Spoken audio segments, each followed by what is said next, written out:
This is Get Real with Bob and Stacey, the show that helps you learn about the mortgage and real estate markets. Get the inside scoop from their expert list of guests and have some fun along the way. Now, here's Bob Gallagher and Stacey Alcorn. Thanks for tuning in. You're listening to Get Real here with Bob and Stacey. We've got a guest joining us by phone today, a very special guest, and it's appropriate for the season, seeing as we're only a couple months away from taxes being due. That's everybody's favorite time of year, right, Stacey?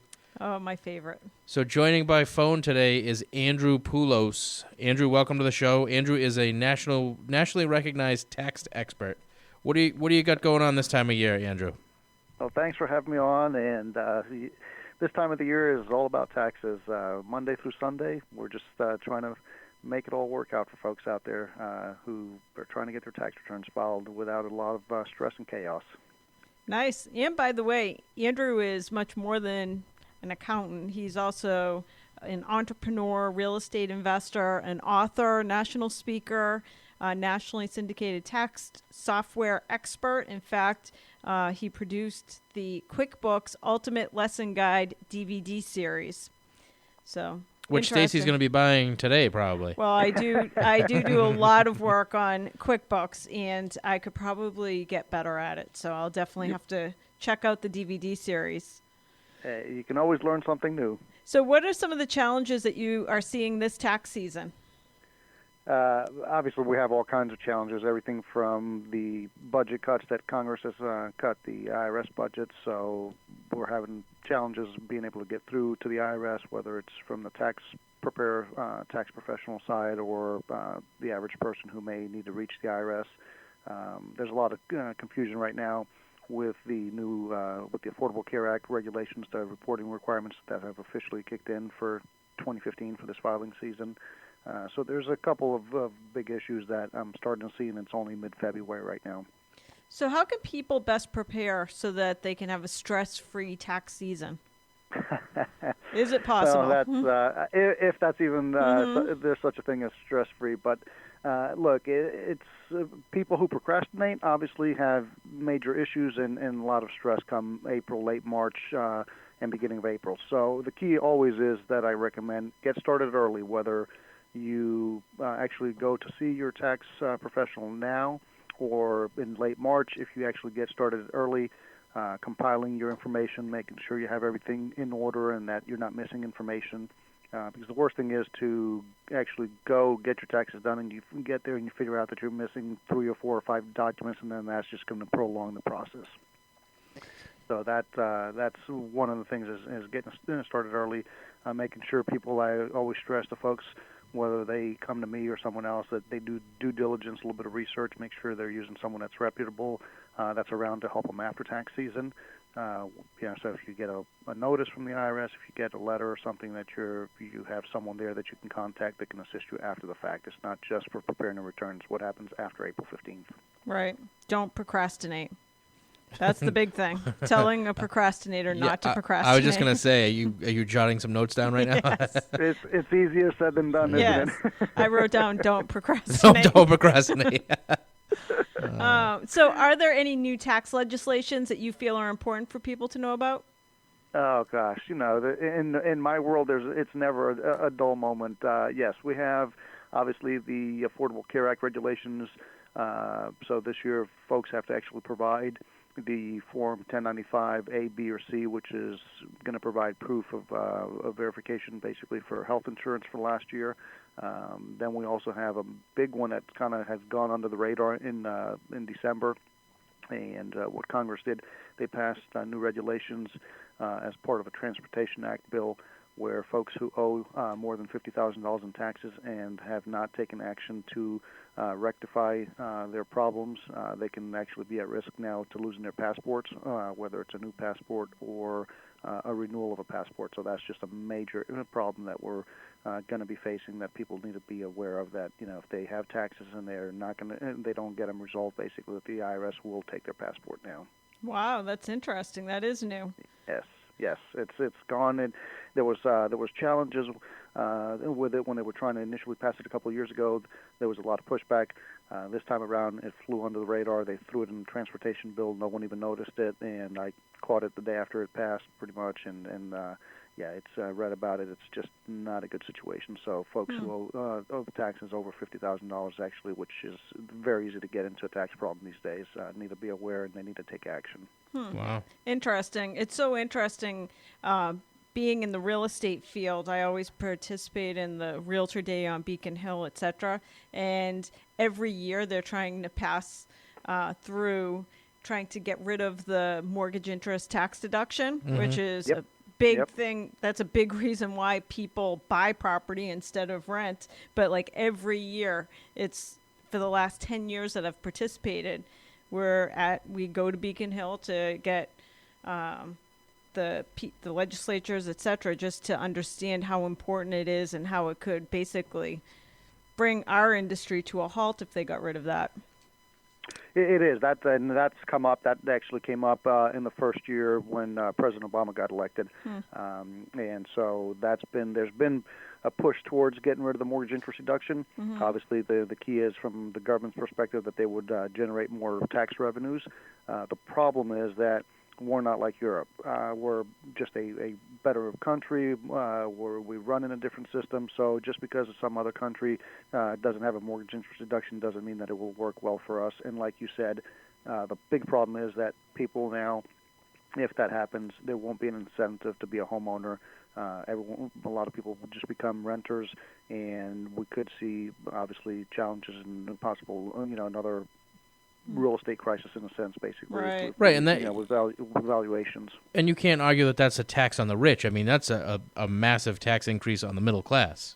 That's exactly right. There is no getting around, the saying that that's a tax on the rich, like you said, because basically who are the majority of homeowners? It's the middle class that drive the real estate economy, pretty much, purchase homes, live in homes, basically.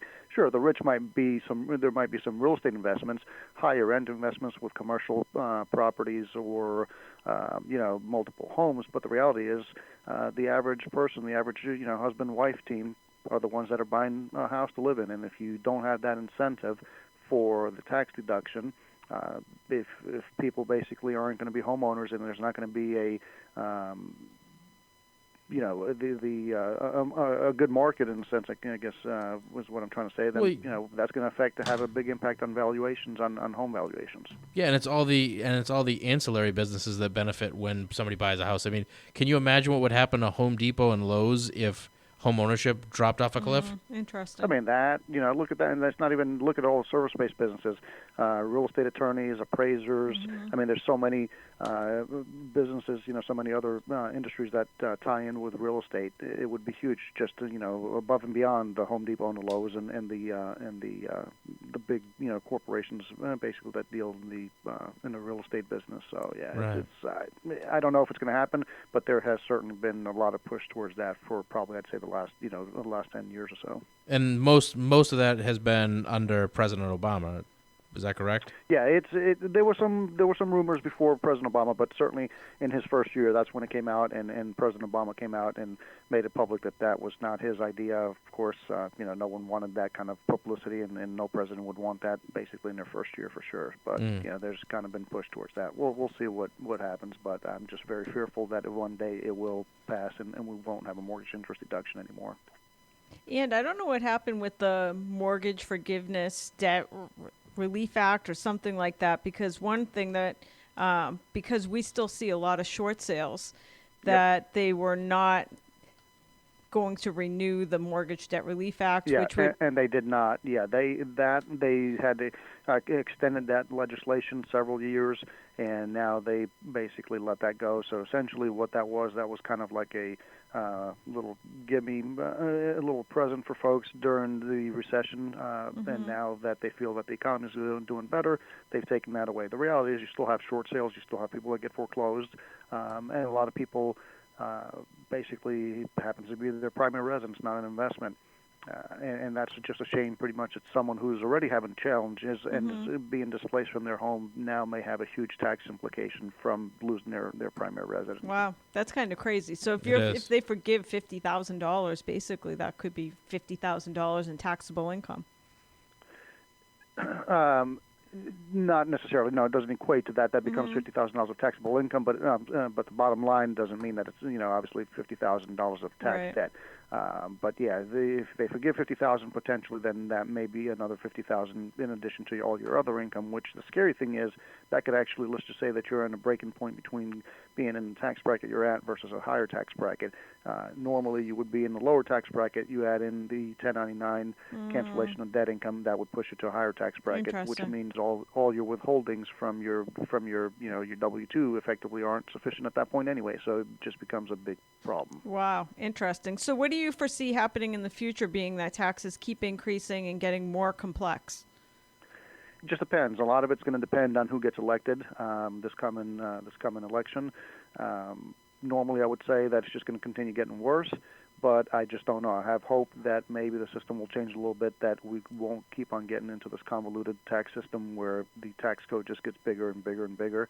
But typically, that's all we see in my industry is we just have to prepare and figure out the new tax laws that pass for every January. But I'm hopeful that something will get better pretty much depending on if who gets elected and what happens pretty much and what their tax policies might be. Gotcha. Okay. So anybody listening in, you can learn more about Andrew Poulos at savvytaxguy.com. But let's flip for a moment to your foundation. You have a foundation that you founded, the Poulos Children's Cancer Foundation. Tell us a little bit about that. Indeed. I started cancer runs in my family. My father passed away from cancer when I was 11. I've been operated on, as has one of my younger brothers. And so I just felt that at this point in my career that it would be a great cause to start up a foundation to help families who have a child suffering with cancer and really have a financial need.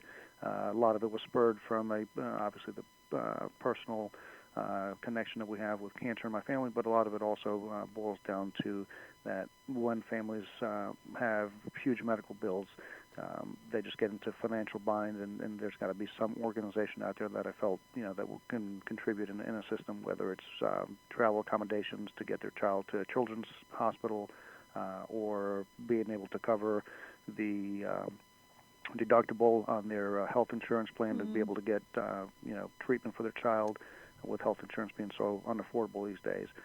And so we've started Poulos Children's Cancer Foundation, where folks can find out more on the website at helpachildwithcancer.org.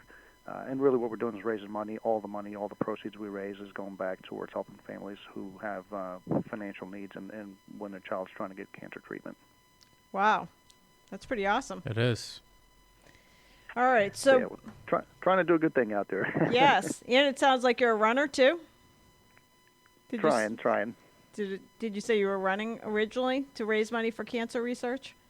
No, we're basically we're taking a different approach. We're actually going to be partnering with entertainers and professional athletes, and networking with them to where they donate autographed memorabilia, and then we will raffle them off for like a one-night dream evening with the winner gets to have dinner and just a kind of a dream date, basically, with that athlete or entertainer. So we're taking a different approach, trying to use celebrities, in a sense, to be able to raise a lot of money. Yes. Oh, for some reason, you and I haven't been asked yet to participate in that, Stacey. Don't worry, that's coming after the show. All right, so what we've learned today is don't procrastinate. That's all I remember. Yeah. So are you actually going to do your taxes early this year? I might probably might file an extension like I do every year. Stacey's going to call me up on April 15th asking me what she should do, and the only word that's going to come out of my mouth will be extension. Extension. Yeah, Stacey knows that word by heart. Yeah. We have a few minutes left, and I'm curious. With you being an accountant, we kind of talked about this before we got started today. Do you have any opinions on Trump's tax plan? Yeah, so Bob, Trump's proposed tax policies, could actually be very good for the country, assuming, of course, he gets elected and everything goes as planned for him. Mm-hmm. But he's got some potentially good policies that will create job growth and lower tax brackets for everyone across the board, from the poor to the middle class to the wealthy, of course. But what folks have to realize is it doesn't matter whether it's Trump's policy or anyone else's tax policies. You can only do so much to generate revenue growth if you don't curb your spending and if you don't basically increase job growth and stimulate new economic growth, basically. So that's going to be the interesting part that I'm waiting to see, that if he doesn't get elected, what will really happen, what will come to fruition. Are we going to have economic growth? Are we going to see new jobs, real jobs, not these minimum wage jobs that have been created the last 8 years, to go along with any tax cuts? So, it could possibly work, just kind of depends. There's a lot of variables involved. Now, that sounds good, and I personally agree with you. I think Donald Trump does have a good plan, especially since he's a business person and actually knows what the real-world impacts are of tax policies. Here's another question for you, just a quick follow-up. What do you think about Bernie Sanders? He kind of has the opposite plan, which is instead of stimulating growth through tax cuts, he plans to increase taxes. That is always a plan for disaster. There's only so much you can tax people. If we take, it's a proven fact that if we take and tax 100% of all the wealthy and probably a portion of the upper middle class, you still don't generate enough tax revenue. So what Bernie Sanders wants to do is taxing people to death. Look, he wants to tax us while we're here and working, making our money. He wants to tax us on the way out pretty much after we die, too, of upwards of like 65% estate tax. It's absolutely ridiculous. That plan would never work. Right, and one of the things that I was shocked at listening to his ad campaigns, I don't know if you're hearing him down south the way we are, but he's talking about how everybody can go to school for free, go to college for free.